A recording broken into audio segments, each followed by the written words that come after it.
반갑습니다. 빵식입니다. 자, 이번 시간은 탄핵의 진실 시간입니다. 박근혜 대통령의 이 죄목 중에 뇌물수수가 있죠. 솔직히 노무현 탄핵 당시에도 보셨겠지만 헌재에서 기각된 사유 중에 핵심이 바로 뇌물죄가 없으면 대통령을 탄핵시키기 어렵다, 이런 점입니다. 당시 탄핵 세력들은 이런 사실들을 너무나도 잘 알고 있었기 때문에 역대 대통령 중에 몰라도 어떻게 박근혜 대통령 같은 청렴한 분을 역대 대통령 중에 가장 청렴한 분이신 박근혜 대통령을 탄핵시키기 위해 가지고 무조건 뇌물을 받아먹었다라는 혐의를 뒤집어 씌워야만 했던 것이고요. 당시 윤석열 수사사팀장은 이런 점을 고려해서 무리하게 뇌물죄를 엮다 보니까 무려 592억 원의 뇌물을 박근혜 대통령이 받아먹은 것처럼 조작 수사를 하게 된 겁니다. 당연히 4년 10개월이 지난 지금 무죄 판결이 났고 박근혜 대통령은 무죄 석방이 아닌 이 사면 복권이 되셔서 현재 삼성 서울병원에 컨디션 회복을 하고 계시는 중입니다. 자, 그 중에서도 오늘은 SK그룹의 89억 원의 뇌물 요구 사건의 진실에 대해서 말씀을 드려보도록 하겠습니다. 자, 2017년 10월 13일은 금요일이었고요. 이날 재판은 예정대로 오전 10시에 열렸습니다. 재판부는 오후 4시로 예정된 홍남기 증인의 증인 신분이 취소되었음을 고지합니다. 참고로 홍남기는 현재 문재인 정부에서 기획재정부 장관과 경제부총리를 겸임하는 기회주의자 중에 기회주의자 역적, 이 박근혜 정부를 배신한 놈입니다. 박근혜 정부에서 국무총리 조정실장을 했던 홍남기는 청와대 캐비넷 안에서 무더기로 발견된 문건들의 입수 과정과 그 문건의 성격에 대해서 증언할 증인이었어요. 자, 그러나 재판부 입장에서는 추가 영장 발부건으로 오후 재판을 진행하기 힘들었고요. 다음 날인 10월 14일과 15일은 법원이 휴무하는 토요일, 일요일이고 월요일인 10월 16일 자정이면 박근혜 대통령에 대한 1차 구속영장은 효력을 상실하게 됩니다. 따라서 10월 13일 금요일에 추가 구속영장 발부에 대한 결론을 내리지 않으면 박근혜 대통령을 서울구치소에서 가둬놓을 법적인 근거가 모두 사라지게 되죠. 풀어줘야 되잖아요. 자, 그런데 이날 오후 5시 5분경 느닷없이 언론에 톡보가 뜹니다. 바로 역적 판사인 이 김세윤 재판장이 증거인멸의 우려가 있어 구속의 사유와 필요성, 상당성이 인정된다면서 박근혜 대통령에 대한 추가 구속영장을 발부했다라는 그런 기사입니다. 김세윤 판사가 추가 구속영장 발부의 근거로 삼은 것이 바로 SK 89억 뇌물 요구 사건입니다. 이것도 당시 윤석열 중앙지검장이 불법적인 별건 수사로 박근혜 대통령의 추가 구속영장을 청구한 것이므로 참고해 주시고요. 검찰에서 석 달, 특검에서 석 달 등 총 6개월에 걸쳐서 관련자들을 조사했기 때문에 사실상 수사도 모두 끝난 상태였습니다. 그럼에도 불구하고 검찰은 박근혜 대통령에게 1차 구속영장을 청구할 때 이 사건만 쏙 빼놨다가 별건으로 구속영장을 청구했고요. 김세윤이 바로 인용을 해버린 겁니다. 한마디로 1심 재판이 형사소송법에 규정된 이 6개월 안에 끝내지 못할 것이라고 예측한 이 검찰이 이 사건을 추가 구속영장 발부를 위한 히든카드로 남겨놓았다라는 그런 말씀이고요. 자, 이 사건은 2016년 2월경에 SK그룹 회장 이 최태원이 박근혜 대통령과 단독 면담을 마치고 청와대를 떠날 때 안종범에게 서류봉투 하나를 받으면서 비롯됐고, 이 서류봉투는 대통령이 직접 준 것이 아니고 최태원이 대통령과 있는 자리에서 안종범으로부터 받은 것도 아니라는 겁니다. 이런 사실은 제가 지어낸 게 아니라 최태원의 검찰 조서에 다 기록되어 있는 사실입니다. 최태원은 이 서류봉투를 그룹의 부회장 김영태에게 줬고요. 김영태는 박영춘 전무에게 처리하라고 지시를 합니다. 서류봉투 속에는 뭐가 들어있느냐? K스포츠재단 사무총장 이 정현식의 명함과 더블루K라는 회사 소개자료, WK에서 추천한다라는 가이드러너 연구 용역 제안서, 가이드러너 전문학교 설립 기획 문건, 펜싱, 배드민턴, 테니스 유망주들을 발굴해서 해외에서 훈련시키겠다라는 문건들이 들어있었습니다. 한마디로 한국체육대학교 동창인, 그러니까 고용태 일당들 있죠. 박헌영 등과 안종범이 SK를 상대로 사기를 치기 위해서 수작을 벌인 사건임을 여러분들이 참고하시고 들으시면 이해가 쉬울 겁니다.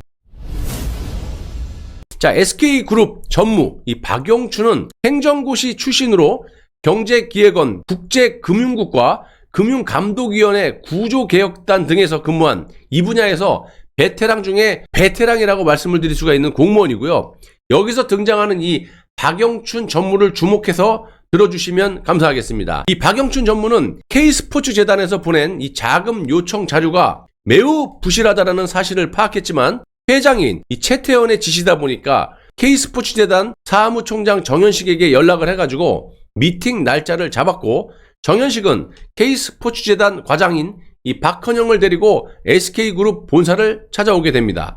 미팅이 시작되자마자 정현식은 사무총장임에도 지가 안 하고 과장인 박헌영에게 설명을 떠넘깁니다. 이유는 간단합니다. 이 사기꾼 박헌영이 사업 제안서를 직접 작성했기 때문이고요. 박헌영은 가이드러너 사업 연구 용역비 4억 원을 WK에 입금해달라, 가이드러너 양성학교 설립비로 36억 원을 지원해달라, 전지훈련비로 각각 100만 유로씩 총 300만 유로, 우리 돈으로 약 40억 원을 SK 해외 법인에서 독일에 있는 비덱 스포츠로 바로 송금해달라고 요구했던 겁니다. 이 사기꾼들이 요구한 금액의 합계가 바로 89억 원입니다. 박영춘 전무는 가지고 온 자료가 너무나 부실하고 자금 지원을 받겠다라는 주체가 불분명하다. 특히 해외 전지훈련비를 SK 해외 법인에서 독일 비덱사로 바로 송금하는 것은 불법이므로 협상 대상이 아니다. 이렇게 거절을 한 뒤에 사업 계획서를 보완해서 다시 와라, 이렇게 요구를 합니다. 사업 제안서 내용이 이상하다라고 생각한 박영춘은 박헌영을 배제하고, 뭐 깜도 안 되는 거니까 배제해버리고 정현식과 단둘이 만나게 됩니다. 청와대 근무 경험이 있는 이 박영춘 전무는 정현식에게 이렇게 질문을 하게 되죠. 청와대의 뜻이냐? 대통령의 뜻이 맞느냐? 라고 확인을 시도하자 정현식은 즉답을 피해버리고 얼마 후 박영춘에게 전화를 걸어서 없었던 일로 하자면서 포기 의사를 비쳤다고 합니다. 자, 이것이 바로 SK 89억 뇌물 요구 사건의 실체예요. 쉽게 말씀드리면 안종범과 박헌영 등 이 사기꾼들이 박근혜 대통령을 팔아가지고 SK에 돈을 요구하다 벌어진 미수 사건이고요. 이 박근혜 대통령과는 전혀 무관한 일들이라는 겁니다. 이렇게 대통령 몰래 사기를 치려던 우두머리 격인 이 안종범은 이런저런 사람들을 바지 사장으로 앉혀놓고 부려먹다가 해고해버리고 이런 일을 반복해서 해버리게 됩니다. 예를 들자면 안종범은 자신의 제자인 정현식을 K스포츠재단을 설립하고 6개월간 사무총장으로 앉혀놓고 일을 부려먹다가 제거하는, 솔직히 팩트는 제거라기보다는 자진해서 사임했다라고 하는데 얼마나 회사 같지 않으면 고작 6개월 근무를 하다가 나갑니까? 이 사람 말고도 뭐 한 달인가 근무하고 나간 사람도 있고요. 아무튼 회사가 아니에요. 자, 그리고 안종범이 누굽니까? 대한민국에서 재계에서 저승사자로 통하는 청와대 경제수석입니다. 자, 그런데 이런 자가 일개 스포츠재단의 사무총장을 한 달에 한 번씩 정기적으로 호텔에서 만났고 주고받은 메시지만 해도 어마어마합니다. 이렇게 대한민국의 경제수석이 할 일이 없단 말입니까? 또한 이런 만남에 대해서 검찰은 아예 묻지도 따지지도 않았다라는 겁니다. 자, 이것도 유착이 되었다라는 해석이 가능하고요.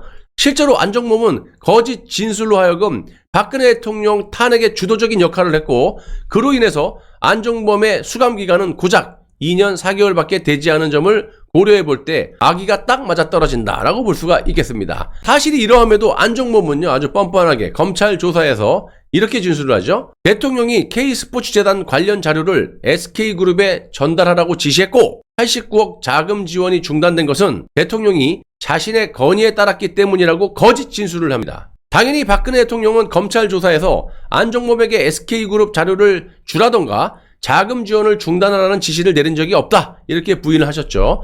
당시 검찰 공소장에는 박근혜 대통령이 최태원에게 가이드러너 사업에 대한 지원을 요구했다, 이렇게 되어 있고요. 대부분 언론도 이런 걸 인용 보도를 해버렸죠. 국민들도 그렇게 알고 있고요. 박영춘 정무는 검찰에 4차례나 조사를 받았지만 진술에 일관성이 있었고 법정에서의 증언도 매우 흔들림이 없었습니다. 결론적으로 SK그룹 89억 원 뇌물 요구 사건은 박근혜 대통령과 아무런 관련성이 없으며 박영춘 전무의 강직한 자세와 지혜로운 처신에 의해서 미수에 그친 그런 사건이라는 것을 여러분들께 밝히는 바입니다.